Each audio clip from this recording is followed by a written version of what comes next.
कर्ज नहीं दोगे? देखता हूँ तुम यहाँ पर पटाखे कैसे बेचोगे। मैं भी देखता हूँ। तुम्हें मेरी ताकत का अंदाजा नहीं है। इस गांव में सब मुझे कर्ज दिए पीड़ित लोग ही हैं, कहा मुकेश तब। तुम क्या कर सकते हो कर लो, तुम्हें 1 रुपया भी कर्ज नहीं दूंगा, अब जाओ, कहा। इससे तरुण वहाँ से गुस्से से चला गया। अगले दिन से तरुण मुकेश के दुकान के सामने बैठकर वहाँ पर आने वाले ग्राहकों से, ए भाई, सुना है कि आजकल नकली पटाखे बेच रहे हैं, संभल के खरीदना, नहीं तो पड़ोस गांव में मेरा दोस्त पूरा ओरिजिनल माल मंगवाया है, चाहे तो तुम्हें मेरे गाड़ी पे ले जाऊंगा, कहा। इससे लोग वहाँ से जाने लगे तो मुकेश तब, भाई मैं असली माल लाया हूँ, अगर चाहे तो आप एक पटाखा लेकर टेस्ट कीजिए, कहा।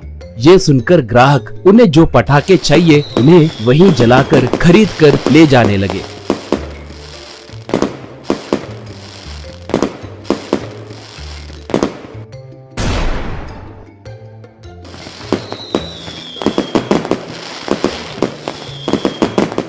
ऐसे 2 दिन बीतने के बाद भूषण पटाखे खरीदने के लिए वहाँ पर आया। उसे देखकर तरुण भी उसके पीछे पीछे दुकान को आ गया।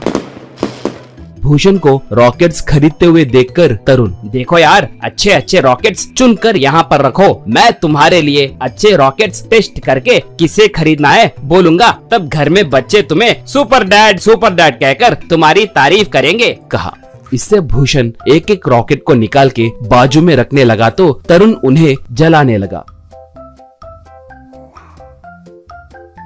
ऐसे बहुत देर तक बहुत सारे रॉकेटों को जलाया। ऐसे कम से कम 200 रॉकेट्स जलाया।